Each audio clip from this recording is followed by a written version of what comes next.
And we're back on the Coors Light RV with our guy, Mack Hollins. And Mack, first of all, you seem like a man of the world, right? We've talked about your varied interests. I could see you taking an RV like this, traveling the United States, going up to Canada, down into Mexico, and just meeting people and having adventures along the way. Oh, absolutely. I honestly, I wouldn't even need the meeting people. Like I thought about getting back when I was home in Florida, there was a school bus for sale, and I thought about buying it, gutting it, turning it into like an RV school bus, and just parking it in different places all around and just living in it. Amir did something similar to that. I don't know if he did like the full get, but he was telling me that he traveled around kind of RV style. I think it was during the COVID year when you guys had a little more flexibility with the schedule. Yeah, Amir is a man that I have a lot of similarities to. Yes. Like he took some trips really across the globe by himself. I want to say he went to Iceland, like just by himself, and explored it, and that's right up my alley. What's the bucket list place for you right now? If there's one you get to go to this off season, what's on the list? Oh, I mean, I went to Australia this past off season, and I love it. But really, anywhere where it's not a lot of people. Well, the more people, the worse for me. Yeah. I like it to be quiet, and I can do what I want, and I can sit in the woods and not have to hear anything but animals around me. That's a good thing. The animals wouldn't be for me. I was joking with Amir where it's like, I know like what I'm good at. I know what I'm not good at. And I'm too soft to be out amongst the wild beasts. Everybody. It's not for me. And respect to you guys, respect to you and Amir and all you guys that can do it. Just you'll catch me in the hotel and in the bubble bath with the champagne, all that good stuff. Somebody has to be exactly. Yeah. We look back at, and not looking back at this year just yet, but you look at your numbers in a career year for you in so many different ways. And outside of just getting the opportunity to get passes thrown your way, outside of getting to contribute as you have in the past, just on special teams, like simple question, like what's kind of worked for you in 2022? I think that's a good question. Really, I think that the coach has given me an opportunity, but really my receiver coach, Edgar Bennett, like he really at the beginning of this year built a lot of confidence back into me of just like, Mac, you can be the best receiver in the world if you want to be. And I think that helped a lot. And it doesn't go unnoticed by me, but I don't think a lot of people would know that he kind of helped me build that confidence because I walk around with a lot of confidence already. But he helped me really feel like when I'm on the field, and obviously I'm across from Devontae and Hunter and Darren and these guys that are huge playmakers, so it's hard to kind of fit a spot in there.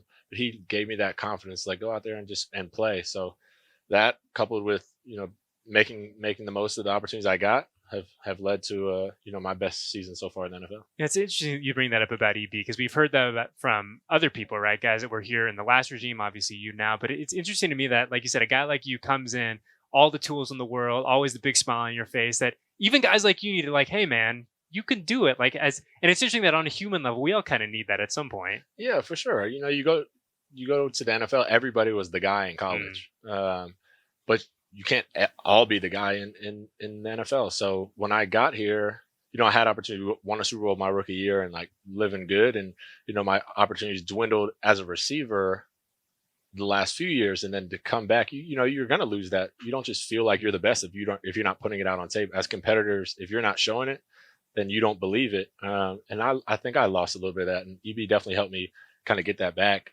from the receiver realm. Like special teams wise, I always had it because I was getting those opportunities. But to get those at receiver and get that confidence back definitely has helped me. Speaking of special teams real quick, I would be remiss if I did not bring up, as our special teams advocate, our guy AJ Cole, Walter Payton Man of the Year nominee, a dude who just, obviously I'm pretty biased because I'm quite fond of AJ, but a guy who does everything the right way, who balls out on Sundays.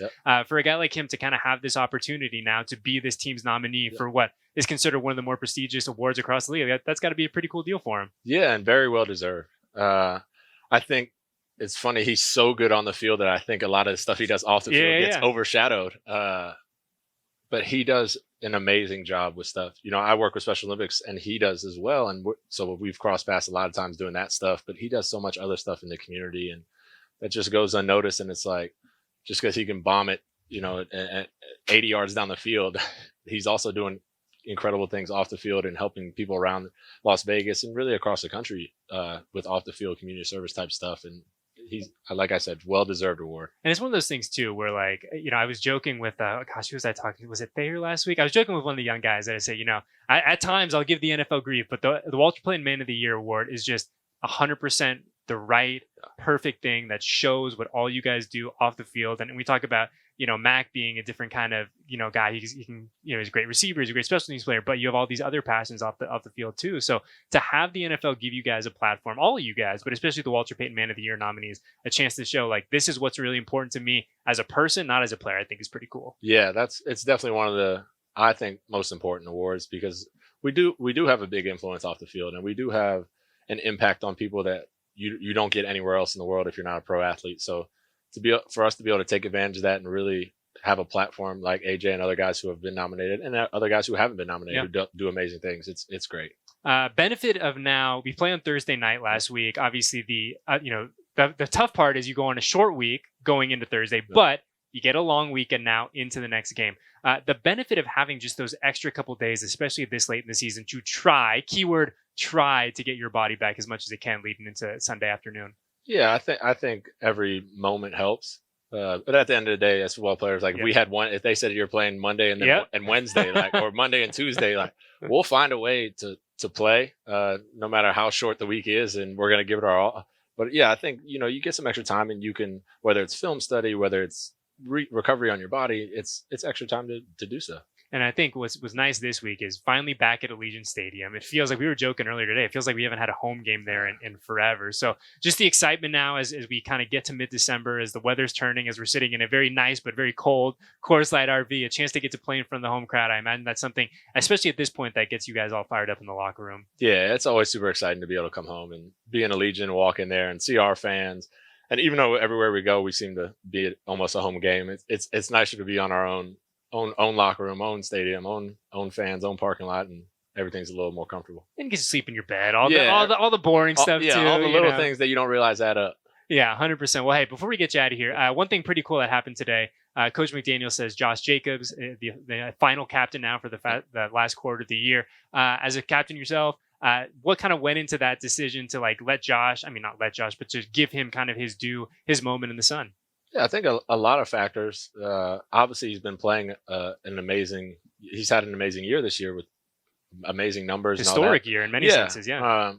But, on our team, that's not what makes somebody a captain playing well. It might help, but it's what he's done in the locker room and in the huddle and off the field. His leadership and willingness to do whatever it takes for this team to be better. And that's what we noticed as captains. Like, hey, this guy's been doing a lot of stuff, and there's no limit on captains. If a guy is being a leader and being a captain, then he should rightfully have that C on his chest like the rest of us. So I think he's very much earned that, and he'll continue to show it. I think the only difference is now he has a C. Like, it's not like he's going to change who he is. He's been great. And I think pretty cool from Coach McDaniels too, to kind of be receptive to that, to hearing that from the leadership, from the guys in the locker room, that, hey, this guy is one balling out, but like you said, is doing everything the right way. And the fact that he was receptive to that messaging, I think says a lot about Coach McDaniels too. Yeah, that's a rare thing. I think really just in life in general, is for somebody to take the input of other people, especially if you're in a higher up position, to take that input and actually receive it and put it into action is rare. So definitely a great thing with Coach being able to do that. Well, I hope we're going to see a bunch of great things over this final month of the regular season. We're excited to get you guys back to that stadium down on the Strip. We're excited for you guys to continue